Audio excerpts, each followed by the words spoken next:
Hello guys. तो पिछले episode में हमने देखा था कि यूनो और जेयोन बारिश में भीग गए थे। फिर उसके बाद वो दोनों एक कन्वीनियंस स्टोर पर जाते हैं, जहाँ जेयोन देखती है कि उसे बारिश में बचाने की वजह से यूनो की ड्रेस पूरी भीग गई थी। फिर वो कुछ स्कूल बॉयज़ को देखती है जो स्पाइसी फूड खा रहे होते हैं। तब यूनो उसके लिए स्पाइसी फूड प्रिपेयर करता है। जब वो उसे टेस्ट करती है तो उसके एक्सप्रेशन से ऐसा लगता है कि उसे वो बहुत पसंद आया।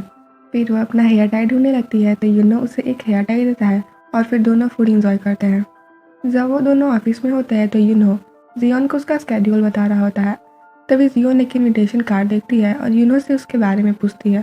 तब वो बताता है कि ये head hunting association general meeting के बारे में है, क्या तुम यहाँ जाने वाली हो? तो जियोन मना कर देती है। तभी वो उस कार्ड में एक हेड हंटिंग एकेडमी का नाम देखती है। तो यूनो बताता है कि ये एकेडमी सीईओ ली योंग यून के नाम पर बनी है। और जब जियोन वो कार्ड चेक करती है तो उसे पता चलता है कि एकेडमी की चेयरपर्सन किम हे जिन है। इसके बाद वो एक फ़ोटोशूट पर जाती है जहाँ पर टॉप सीईओज़ की इंटरव्यूज़ मैगजीन में रिलीज़ होने वाली होती है। तभी वो किम ये जीन से मिलती है जहाँ जियोन उसे बोलती है कि मैं तुम्हारे एकेडमी में पार्टिसिपेट करना चाहती हूँ और अगर तुम मुझे इसमें इन्वॉल्व नहीं करना चाहती तो तुम्हें मिस्टर ली का नाम उस एकेडमी से निकालना होगा। आखिर कब तक तुम उनके ग्लोरी का फ़ायदा उठाओगी?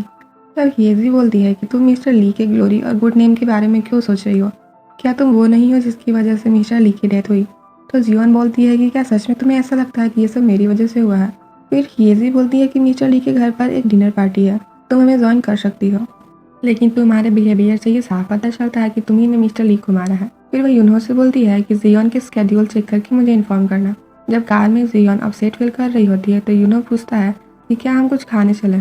तब जियोन कहती है कि रहने दो, तुम तो स्पाइसी फूड भी हैंडल नहीं कर सकते। तब यूनो जियोन के शूज़ निकालता है और बोलता है कि भले ही मैं स्पाइसी फूड हैंडल नहीं कर सकता, लेकिन हम एक वॉक पर तो जा ही सकते हैं। वॉक करते टाइम जियोन बोलती है कि क्या तुम्हें मुझसे कुछ पूछना नहीं है? तुम्हारे मन में तो कई क्वेश्चंस होंगे। तो यूना बोलता है कि तुम्हें मुझे कुछ भी एक्सप्लेन करने की ज़रूरत नहीं है, मैं जो देखता हूँ मैं वही बिलीव करता हूँ। तभी वो दोनों कुछ बच्चों को बास्केटबॉल खेलते हुए देखते हैं। यूनो जियोन को खेलने के लिए ऑफर देता है। जियोन मान जाती है। वो दोनों गेम खेलते हैं और बहुत सारी मस्ती भी करते हैं। गेम खत्म होने के बाद यूनो बोलता है कि तुम्हें एक्सरसाइज करनी चाहिए, तुम तो बीच में ही थक गई थी। तो जियोन बोलती है कि मैं तो मेहनत से ही खेल रही थी, वैसे भी मुझे हारना पसंद नहीं है, भले ही वो गेम में क्यों ना हो। तो यूनो बोलता है कि ठीक है, अब से मैं तुम्हें हमेशा जीतने दूंगा। तो जियोन पूछती है कि क्या सच में कुछ भी होने पर? तो यूनो बोलता है कि हाँ। फिर दोनों स्माइल करने लगते हैं। जब यूनहो शियोमी से मिलता है तो वो उससे पूछती है कि क्या आज जेयोन येजिन से मिली थी? तो यूनहो बोलता है कि हाँ।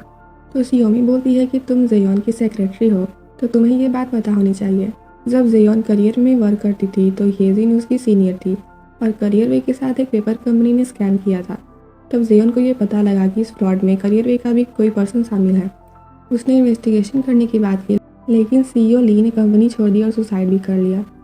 उन्होंने सारा ब्लेम अपने ऊपर ले लिया था, लेकिन उनकी डेथ के बाद ये सब ब्लेम जेयोन पर पहुंचा।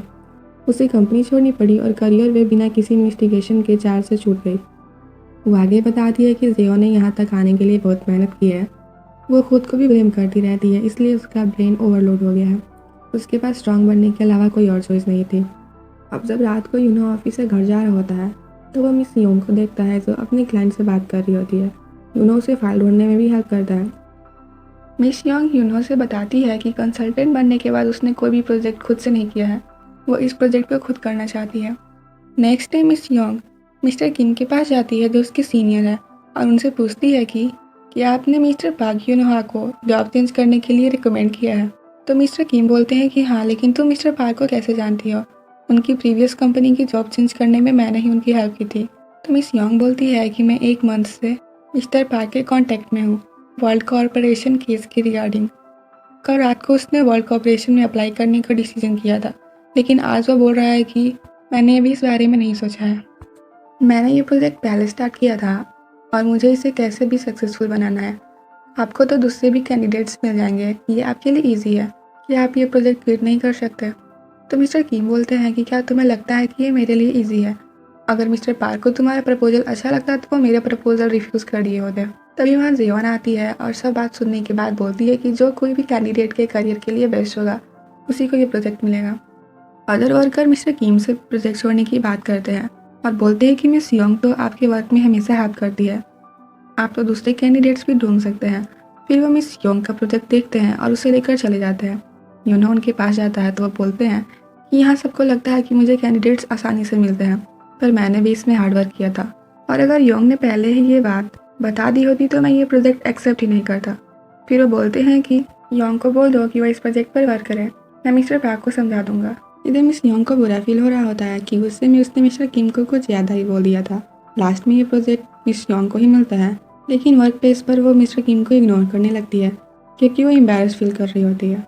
योना शोयोन के साथ लंच पर मिलता है और उसके बाद वो जियोन के लिए भी फूड पैक करवाता है। तो शेयोन पूछती है कि बॉस के लिए भी फूड लेकर जाना होता है। तो यूनो बोलता है कि ऐसा नहीं है, वो वर्क की वजह से खाना भूल जाती है, तो मैं उसके लिए फूड लेकर जाता हूँ। तो वह जियोन को टैक्सी से उतरते देखता है और फिर शोयोन से बाय बोलकर जियोन के पास चला जाता है। जियोन को देखकर शोयोन खुद से ही बोलती है कि मुझे पता नहीं था कि इसकी बॉस फीमेल है। जब यूनो जियोन को उसका लंच देता है तो वो बहुत जल्दी खाने लगती है क्योंकि बहुत भूखी थी। इधर मिस योंग और मिस्टर किम का पैचअप करवाने के लिए सब प्लान बनाते हैं और जियोन के पास जाते हैं। शियोमी उससे बोलती है कि यूनो के कंपनी ज्वाइन करने पर हमने कोई वेलकम पार्टी नहीं की, क्या हमें सेलिब्रेट नहीं करना चाहिए। पहले तो जियो नहीं मानती है, लेकिन लास्ट में उसे हार माननी पड़ती है। बट वो बोलती है कि मैं तुम लोग को ज्वाइन नहीं करने वाली, मुझे बहुत सारे काम है। शियोह्योन और उसकी मदर ये दोनों शियोजुन के पेरेंट्स के डेथ एनिवर्सरी पर गए होते हैं। शियोह्योन का बायोलॉजिकल सन नहीं है। इधर जियोन जियोंगहुन के फादर से डिनर पर मिलती है। यहाँ हमें पता चलता है कि वो जियोन को अपने डॉटर इन लॉ बनाना चाहते हैं। वो बोलते हैं कि अगर तुम्हें लगता है कि जियोह्योन अब मैच्योर हो गया है तो तुम लोग रिलेशनशिप में आ सकते हो। जियोन थोड़ा अनकंफर्टेबल फील कर रही होती है, तो वो बोलते हैं कि तुम आराम से ये सोच सकती हो, कोई जल्दीबाजी नहीं है। ऑफिस के बाथरूम में दो एम्प्लॉयज़ यूनो के बारे में बात कर रही होती हैं कि वो कितना हैंडसम है और रात की पार्टी को वो उसके साथ ही बैठने वाली हैं। तो हमें पता चलता है कि जियोन ने उनकी बात सुन ली थी। फिर बाद में वो देखती है कि उन्हीं में से एक एम्प्लॉय यूनो से फ्लर्ट करने की कोशिश कर रही होती है। इस वजह से जियोन थोड़ा जेलस फील कर रही होती है। रात को जियोन वर्क कर रही होती है और अदर एम्प्लॉयज़ पार्टी के लिए गए होते हैं। तभी मिस योंग और मिस्टर किम के बीच दोबारा पैचअप करवाने की कोशिश कर रहे होते हैं। तभी मिस्टर किम को कुछ जोक्स बोलने के लिए बोलते हैं और जब वो ऐसा करते हैं तो मिस योंग हंसने लगती है। इसके बाद वो दोनों एक दूसरे से माफ़ी मांगते हैं और इस तरह दोनों के बीच सिचुएशन पहले जैसे हो जाती है। इधर जियोन अभी भी ऑफिस में ही होती है। वो यूनो का मैसेज पढ़ती है जहाँ उसने पार्टी के प्लेस का लोकेशन भेजा था और बोला था कि अगर तुम्हारा मूड चेंज हो जाए तो तुम यहाँ आ सकती हो। यूनो डेस्टा के बाहर आकर वियोल से फ़ोन पर बात कर रहा होता है। फ़ोन कट होने के बाद वो एम्बुलेंस और फायर वर्कर वैन को पास होते हुए देखता है। तो हमें पहले की कुछ क्लिप्स दिखाई जाती है जिसमें यूनो छोटा था और उसके आसपास सिर्फ आग लगी हुई थी। वो एकदम फ्रीज होकर खड़ा हो जाता है। तभी उसे जियोन की आवाज़ सुनाई देती है और वो देखता है कि वो उसके सामने ही खड़ी है। तभी वहाँ दूसरे कुलिग्स आ जाता है और वो लोग दोबारा पार्टी में चले जाते हैं। इधर जियांगहुन जब ऑफिस में जियोन के लिए डिनर लेकर जाता है तो देखता है कि वो वहाँ पर नहीं होती है। इधर पार्टी में जियोन अकेले बैठी होती है। तभी शियोमी उसके पास आती है और बोलती है कि तुम चुप क्यों बैठी हो, तुम्हारा पार्टी में आना कितना रेयर है। तभी सभी लोग आकर जियोन के ग्लास में ड्रिंक पोर करने लगते हैं। जब यूनो उसे ज़्यादा ड्रिंक करते देखता है तो वो उसे रोक देता है। पार्टी खत्म हो जाने पर सभी लोग वहाँ से जाने लगते हैं। यूनो जियोन को एक जगह बैठाकर कार लेने जाता है, लेकिन जब वो वापस आता है तो वो देखता है कि वो वहाँ पर नहीं है। फिर वो शियोमी से उसके बारे में पूछता है तो शियोमी बोलती है कि तुम्हें टेंशन लेने की ज़रूरत नहीं है। जब वो ज़्यादा ड्रिंक कर लेती है तो वो ऑफिस में चली जाती है। अब रात हो गई है और तुम्हें भी अपने घर जाना चाहिए। जब यूनो ऑफिस जाता है तो देखता है कि जियोन वहीं सोफे पर सो रही होती है। वो वहीं उसके उठने का वेट करता है। थोड़ी देर बाद जब जियोन जगती है तो वो यूनो को देखती है जो कि नींद में था। जियोन उसका फेस टच करने लगती है जिससे यूनो की आंखें खुल जाती है। फिर जियोन बोलती है कि तुम बहुत हैंडसम लग रहे हो और फिर वो उसे किस करने वाली होती है। ये एपिसोड यहीं पर एंड होता है। आगे के एपिसोड देखने के लिए चैनल को लाइक और सब्सक्राइब करें। Thank you.